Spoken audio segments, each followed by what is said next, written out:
I was locked up in 1984, sentenced to 25 years and 6 months with no possibility of parole for importing a plant that is now virtually legal.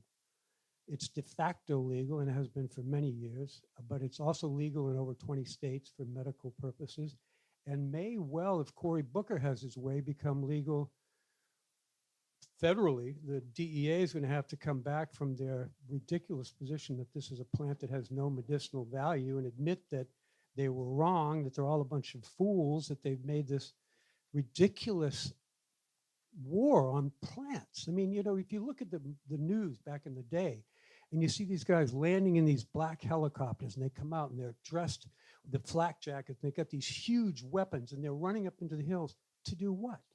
They're going to rip a plant out of the earth and they're going to throw it in this big heap and then they're going to burn it. I mean, that was what this war on plants was all about. So the judge sentenced me to 25 years under what's called the Kingpin statute, CCE, which is basically that I was the boss of this so-called hippie mafia family that was importing all these marijuana and hashish. I mean, we changed the culture of this country back in the 70s and 80s. We just kept bringing it in. We knew that demand was there. And there was also something about pot that kind of led to open-mindedness. People who were opposing the war in Vietnam, a lot of them were getting high, and a lot of people who were making great music or writing poetry. There was something about that plant that stimulated part of their minds and their creative urges. But I mean, meanwhile, they were locking people up. If I had been sentenced, I was sentenced in 84. If I had been sentenced in 86, the judge would have had to give me a mandatory life sentence with no possibility of parole. I would still be there to this day, serving prison, instead of out now having written several books, fathered 5 kids, have a whole life. I'd still be locked up for smuggling pot. So that basically is my story. But deeper than that, what happened was that I realized at a certain point that it's all about language. It's all about words. The main cause of crime in this country is illiteracy. Most of the guys that I met in prison, and I met a lot of people from a lot of different walks of life, but because I was in the federal system, there were a lot of guys from DC who were they were locked up for, you know, minor things, a lot of them, but because they were in DC, they put them in the federal system. And these guys, many of them were very bright kids who just had no opportunity to get a good education. They had no real facility with language. And I realized at a certain point that, you know, it's all about words. They lock you up using words. The law is all words. They indict you with words. Then they come into court and they state words, which becomes evidence against you. People get up and give testimony. Again, it's all about words. So I thought to myself, I need to study this language of the law, and figure it out, because 25 years, I'm not going to do that much time. That's ridiculous. I'm not doing 25 years. I'm getting out of the system somehow or other. If I have to break out, whatever I've got to do. So I started to study the law. Now, when I was sentenced, the judge said to me, the reason I'm giving you so much time, Mr. Stratton, because I gave her a big rap about, look, it's only pot, Judge. Why, I mean, what's the deal here? She said, the reason I'm giving you so much time is because you refuse to cooperate with the government. And what they mean by cooperate with the government is that you become a snitch, a rat. You basically give up everybody you know, you inform on people, you take the stand, you testify against people. I wasn't going to do that. I grew up as a part of my culture was you just don't do that. You don't rat on people, you don't snitch on people, you take responsibility for your actions and you serve whatever the time is, or you don't do the crime if you can't do the time, in other words. So I said to the judge, I'm not going to cooperate with the government, forget that. And she said, okay, and therefore I'm going to give you this sentence based on your refusal to cooperate. Now I go away and I'm doing this time and I thought to myself, you know what, that doesn't seem right, that she could give me more time. She was going to give me 10 years, which was the minimum, mandatory minimum at that time. And I already had 15 on another same thing, same case basically, but in another federal court. So she goes, I'm going to give you the 10, but I'm going to run it wild with the 15 you already have for a total of 25. and I'm going to give you another 6 months for contempt of court. So I'm looking at this and I'm thinking something's wrong with this. And I started to study the law. The laws became fascinating to me, this whole new language. You know, it's kind of like reading Shakespeare. In the beginning, it's a little awkward. You can't really understand it, but the more you read it, then it begins to make sense. And I became fascinated by it, and I became what they call a jailhouse lawyer. So I appealed my sentence. First of all, I wrote what they call a Rule 35, which goes back to the original judge. I said, Judge, your sentence is illegal. It's coercive rather than punitive, because she said she was giving me more time for refusing to cooperate, and if I decided to cooperate, she would reduce my sentence. So she wasn't punishing me for my actions. She was punishing me for refusing to refusing to cooperate. So I said, Judge, your sentence is illegal. It's coercive rather than punitive. She denied it. And then I wrote my own appeal, and I appealed it to the Second Circuit Court of Appeals, which is one of the most highly regarded appellate courts in the United States here in New York.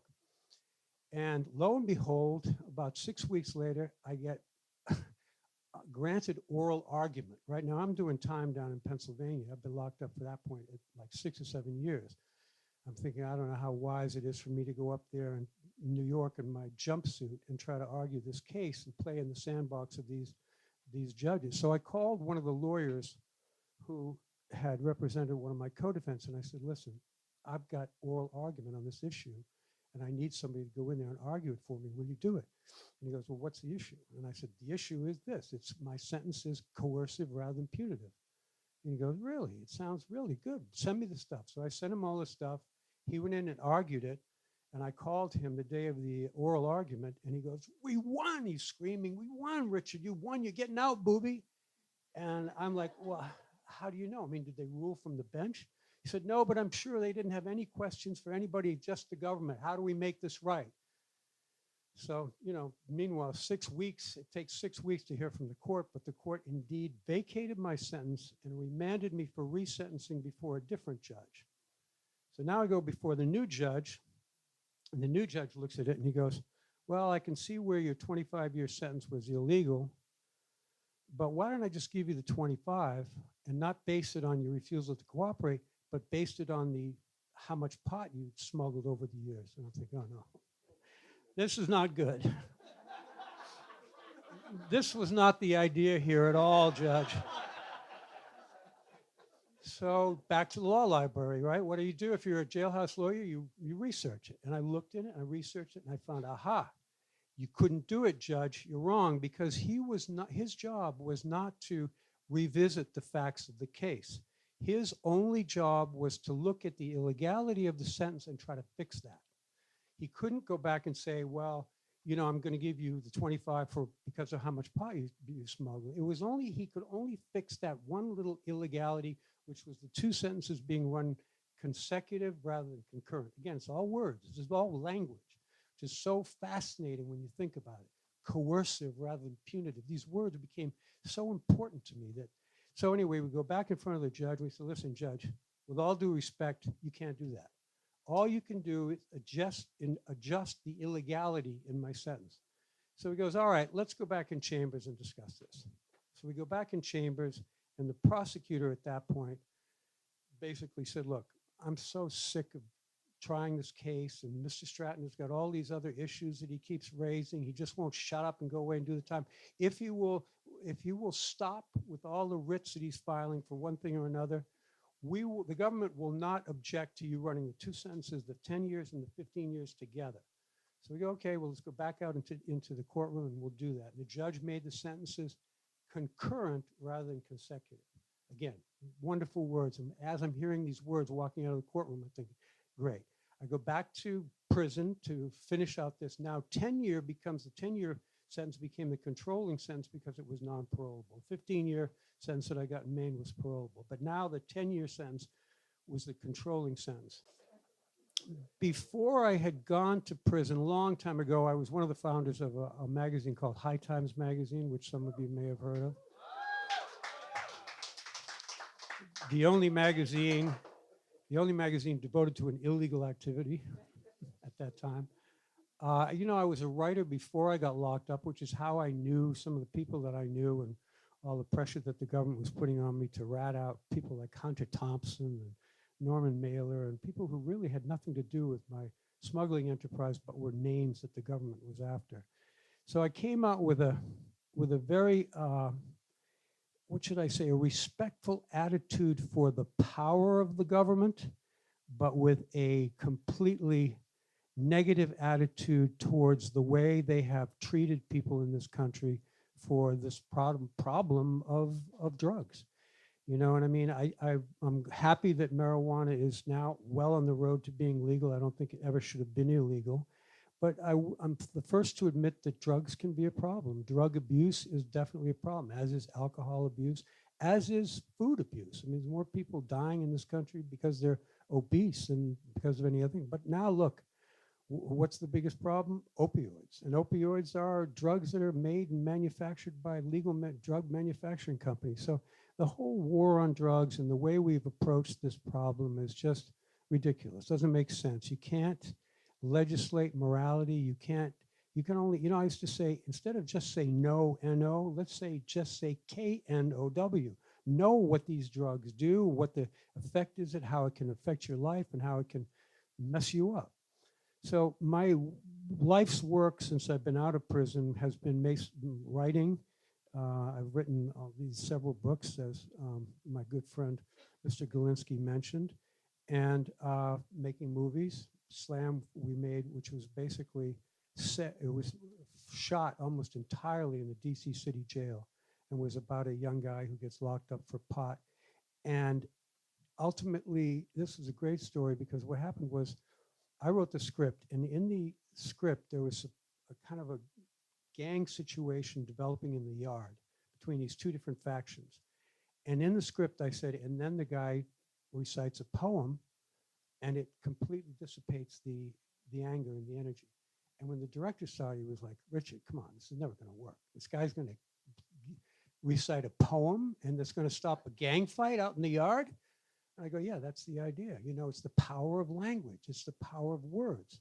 So he goes, I don't think so. I don't think it's going to work. I said, well, look, let's run it by the guys instead of prison, because we were using all real prisoners in this movie. So we go out in the yard and we say to the guys, listen, this is the idea.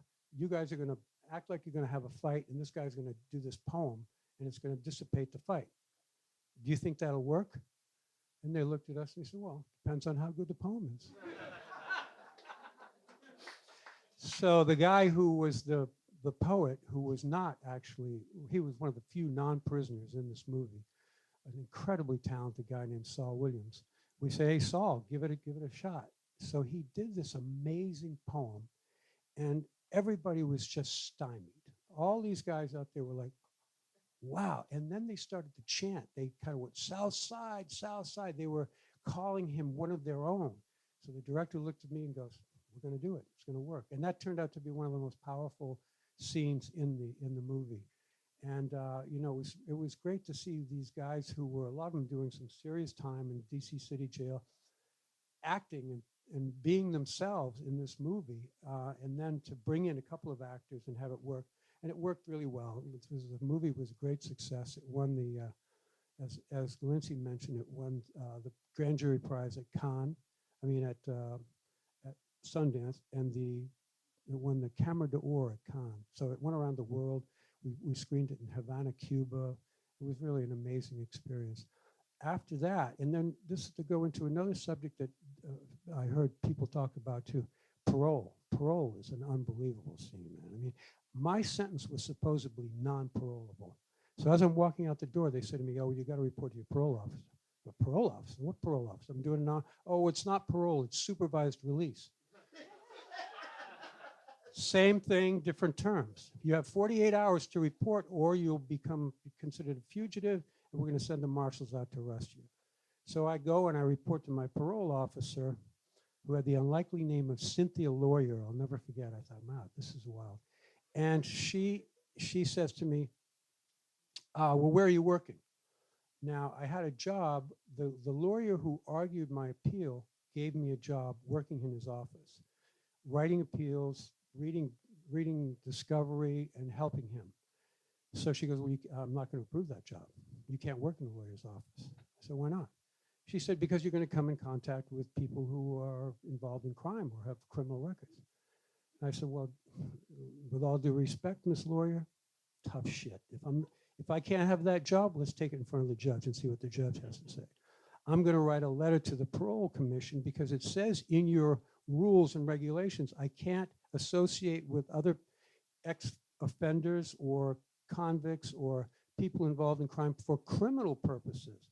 But I'm not associating with them for criminal purposes. I'm associating with them for legal purposes.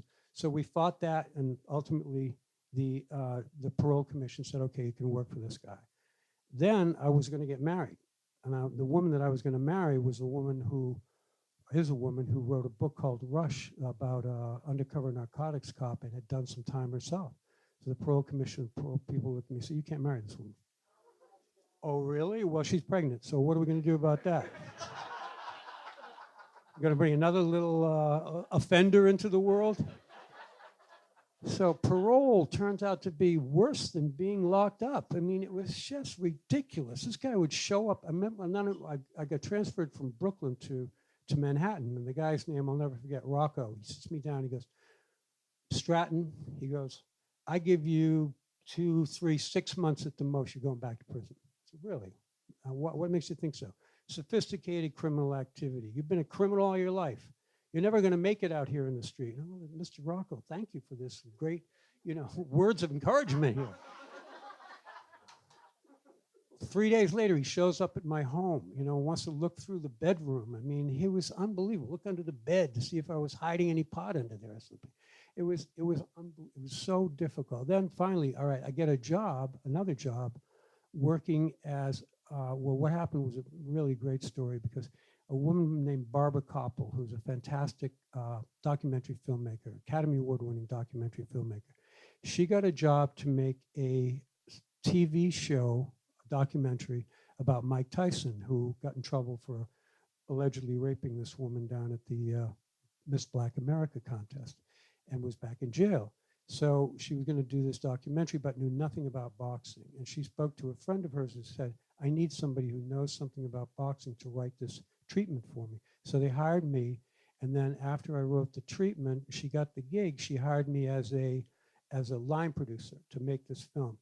And one of the hard things about being a pot smuggler, and I was a pot smuggler from the age of 17 or 18 all the way till 35 or 36 when they finally arrested me, and had become very successful at that, and I loved it. And what I loved most about it was the adrenaline rush that I got. It was better than gambling. It was better than virtually anything. I mean, it was just a high that was like a very difficult thing to try to accomplish through any kind of legitimate way of life. But what I found was when I was working on this documentary film, it had a similar kind of energy to it that really turned me on in a way. I mean, I was running around payphone to payphone. It was just, cell phones were just barely getting started. And so it was almost like I was back out in the street, trying to set up these meetings and setting up meetings, interviewing people, trying to put things together. So we did that documentary, which did very well. Then I worked on another documentary called When We Were Kings about Muhammad Ali, which was just an unbelievable, won an Academy Award, great film. In fact, Ali came to the prison that I was in when I was in, where was I? I was in Ashland, Kentucky, serving out at the end of my sentence. And this one guy who was an optometrist kept telling us, oh yeah, Muhammad Ali is going to come and speak to the population this afternoon. We're like, yeah, sure, Muhammad Ali's going to come. Yeah, who are you? Just another one of these bullshit cons. But lo and behold, there's something that they do in the federal system. They count you every day at 4 o'clock. It's 4 o'clock count. They count you several times a day, but that one's the big one. And for the 4 o'clock count, everybody has to be standing up either in their cell or in their cube, or whatever it is, so that they can see that you're alive and breathing. And then they call that count into Washington, D.C., and they check it to make sure that all the federal prisoners are where they're supposed to be, and then they release you for the evening activities.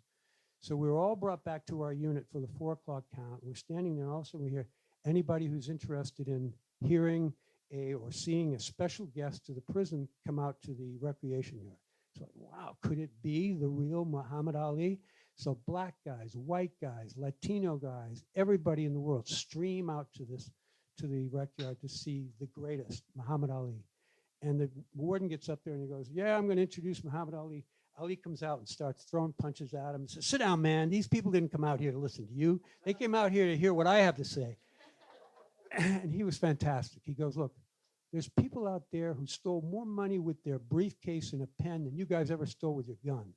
So he's like, you're here, but what you need to do is you need to use this time, go through the experience and let it turn you into a deeper, richer, better person. And I thought, man, that's some good advice. And it was really great advice. To have Ali come and speak to us like that was probably one of the high points of my incarceration. Finally, I got out after serving these 8 years. And as I said, coming out, I mean, I really have to hand it to the earlier speakers. Coming out of prison is tough, man. It's really tough. You know, it's such a different world. When you've been locked up for anything over 4, 5, 6 years, you're a different person. You know, you've been emotionally scarred and inured and kind of annealed to the point where you don't feel like a normal person. You don't have the normal emotional range because you have to block all that stuff for many, many years. You can't show emotion in prison. You certainly can't show weakness. If you show weakness, you're going to be preyed upon. So you have to become this different kind of character. And I'll never forget, once I got out, I went to Brooklyn I was living in this friend of mine's apartment, and he had gone away with his family for the summer. And he had a little dog, this ugly little brute that was called Hubert, who looked like Hubert Humphrey, I guess, so why he named him that. So I was taking the dog for his morning walk, and the dog went to pee on the stoop in front of the house that I was staying in. And the guy who lived in the lower apartment came out and was like, what are you doing letting your dog pee out here? He didn't recognize Hubert, and he simply didn't know me. So he thought that I was some like interloper bringing my dog from another street or something to piss on his front steps. And he went on, he started yelling at me. I took that guy and I threw him up against the front of the house, and I was ready to beat the shit out of him because that was my reaction. You know, I mean, if somebody disrespects you in prison, you got to be right on them right away, because if you don't, you're going to be considered weak. And if you're considered weak, there's that chink in your armor. They're going to find a way to get in there, and the next thing you know, you'll be somebody's punk. So I had to really understand, wait a second now, you're not there anymore, you're out. And it took a long time for me. I still, to this day, will flare up occasionally when somebody disrespects me in a way. I won't take it.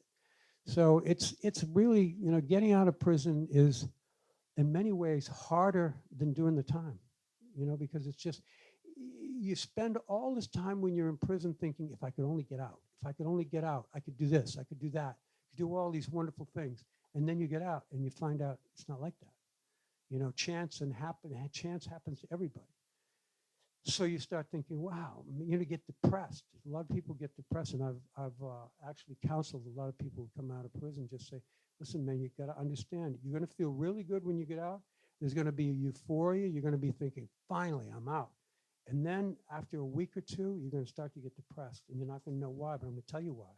Because the reality of being out here is not what you thought it was going to be when you were locked up. It's a very difficult thing. So, you know, look, now I've been out for, I mean, I got out in 1990. I can't believe it. I've been out for like 27 years or something like that. It's amazing. But I still think about it. I still dream about it. I still love Colombian women.